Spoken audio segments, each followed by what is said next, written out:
Oui, bonjour. C'est quand même bien d'être si nombreux là. Alors, au nom du collectif national pour une paix juste et durable entre Palestiniens et Israéliens, halte au massacre à Gaza, la France doit exiger un cessez-le-feu immédiat. L'armée israélienne soumet la bande de Gaza à des bombardements d'une violence inouïe et à un blocus total qui prive la population d'eau, de nourriture, de médicaments. Les hôpitaux, lorsqu'ils fonctionnent, opèrent aujourd'hui sans anesthésie. Nous appelons à nous rassembler sur les bases de cet appel et à organiser, en solidarité avec le peuple palestinien, des marches contre la guerre partout en France le samedi 4 novembre. C'est aujourd'hui, ça se passe ici, ça se passera ailleurs, sur tout le territoire, dans toute l'Europe et on espère dans le monde entier. Amis, citoyens, compagnons, camarades, au moment où la guerre et les massacres se répandent partout sur la planète, la Fédération nationale de la libre pensée condamne tous les crimes de guerre, où qu'ils soient, et quels que soient ceux qui commettent ces actes de barbarie. Les mêmes causes produisent toujours les mêmes effets.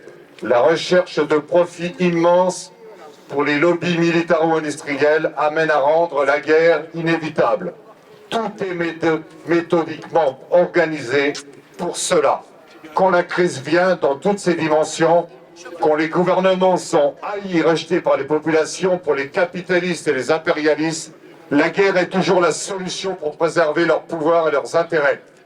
C'est pourquoi la libre pensée dénonce la politique de répression du gouvernement Macron-Darmanin, qui entend interdire toute expression de solidarité avec le peuple palestinien. La libre pensée condamne ces interdictions de manifester notre solidarité et appelle à y participer sous la forme que chacun choisira librement. Mais nous devons dire arrêt de toutes les guerres, arrêt de toutes les ingérences militaires, économiques et politiques en Ukraine, pour le droit des peuples à disposer d'eux-mêmes et aussi la réhabilitation collective et républicaine des fusillés pour l'exemple de la guerre 14-18, pour dire non à la guerre et non au SNU. Vous savez, le service national universel qui veut embrigader toute la jeunesse et les préparer peut-être à un autre conflit mondial. Je vais essayer de parler fort parce que je reviens de Palestine. J'ai été, grâce à la FPS, l'association France-Palestine Solidarité, en août en voyage solidaire avec un groupe de jeunes entre 18 et 30 ans. Nous sommes partis en Palestine rencontrer des Palestiniens, mais aussi des Israéliens, pour se faire une idée de ce qui se passe là-bas, entre la réalité et ce que les médias peuvent dire. Je vais essayer d'être bref, ça prendrait énormément de temps que je vous explique tout, malheureusement. Ce que je peux vous dire, c'est que on a rencontré deux associations israéliennes, The Breaking Tenants et une autre que je n'ai plus de tête. Ce sont des Israéliens qui défendent la cause palestinienne et qui mettent en lumière ce qui se passe par rapport aux Palestiniens et l'apartheid qu'il peut y avoir. Je pèse mes mots parce que c'est vraiment très... C'est ce qui se passe là-bas, j'ai même pas de mots pour qualifier. Toutefois, quand j'ai été en Palestine, je suis passée à chaque fois dans des checkpoints où je devais présenter un petit visa que la douane m'avait donné, qui était permission de circuler mais pas permission de travailler, où j'ai été fouillée. Chaque camp que je visitais en Palestine, j'avais le droit à des fouilles corporelles, mais aussi à des interrogations. Et l'armée israélienne nous suivait de très près. On a pu voir qu'il y avait quand même une oppression. Les Palestiniens ne pouvaient pas parler librement et ils ne pouvaient pas nous accompagner à des endroits bien précis. Par exemple, la mosquée Al-Aqsa ou la mosquée à Hébron, qui est connue pour tout ce qui est niveau les trois religions. Je veux quand même rappeler qu'en Palestine, on a quand même des chrétiens. On a des athées, on a des musulmans, et que ces personnes, si elles sont arabes, ça ne passe pas. Je veux vraiment mettre ça en lumière parce que c'est même pas par rapport à la religion, c'est vraiment par rapport à la race, il y a vraiment un génocide.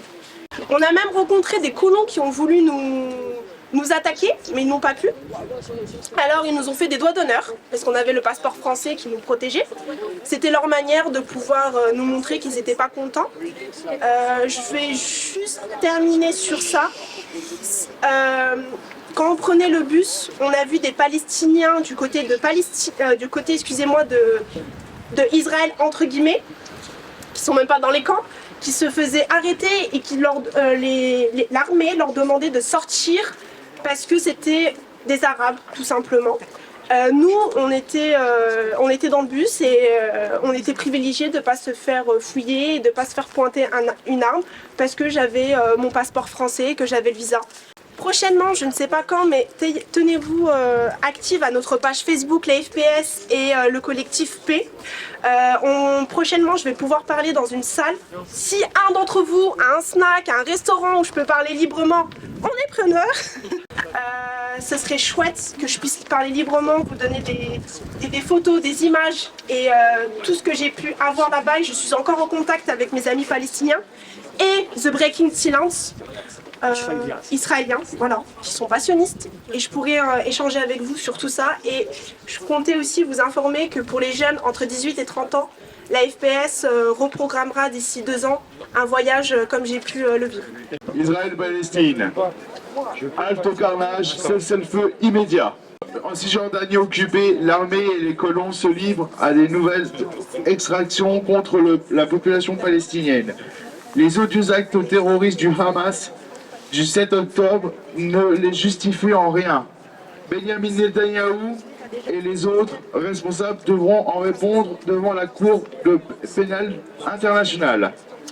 La lâcheté et la complicité diplomatique ont donné un blanc-seing au gouvernement d'extrême droite de Netanyahou. Il est encore temps d'agir. La résolution de l'ONU appelant à une trêve humanitaire votée par la France est un point d'appui. La France doit maintenant concrétiser son vote en faisant pression sur le gouvernement et l'État d'Israël pour la résolution soit mise en application. Merci à vous ici présents de sauver l'honneur de la France. Merci d'être présents pour faire entendre la voix des opprimés, d'honorer la mémoire des innocents assassinés sur l'autel de l'impérialisme et du colonialisme. Citoyens, par notre rassemblement, nous prouvons que la France peut porter la parole de la paix et tenir une place charnière dans le concert des nations. Aujourd'hui, nous sommes à un point de bascule. Les décisions de l'ONU sont piétinées par le bloc va-t-en-guerre qui sert les intérêts des multinationales occidentales. Ne nous leurrons pas. L'empire du dollar fondé sur le privilège de pouvoir imprimer des billets sans aucune contrepartie matérielle touche à sa fin. Tel un animal acculé, ce modèle n'a d'autre solution pour survivre que la guerre. Pour cela, il faut convaincre l'opinion publique occidentale que le choc est une nécessité. C'est pourquoi nous voyons l'utilisation du mot terrorisme qui, en droit international, n'a pas de définition précise. Il sert juste à préparer nos esprits à la nauséabonde théorie du choc des civilisations, des néoconservateurs américains, à nous faire croire à la légitimité d'une guerre, du soi-disant bien contre le mal, et à justifier des crimes de guerre. Le système médiatique, à la solde du pouvoir de l'argent, nous matraque tous les jours avec sa propagande. Mais l'esprit critique et la raison vaincront s'ils sont mis au service de la solidarité et de la compassion pour l'humanité tout entière. Mes amis, rappelez-vous de ces 5 principes de propagande de guerre. Cacher les intérêts économiques, occulter l'histoire, se faire passer pour le défenseur des victimes, inverser l'agresseur et l'agressé, empêcher et monopoliser le débat. Toute ressemblance avec des événements actuels est bien sûr fortuite. Peuple de France, regardons-nous dans la glace. Face à notre histoire, il est temps d'assumer nos propres turpitudes. Le passé impérialiste de la France nous rattrape. Allons-nous enfin tourner la page ? Ou allons-nous continuer par procuration la guerre coloniale dont notre mémoire collective n'a jamais fait le deuil ?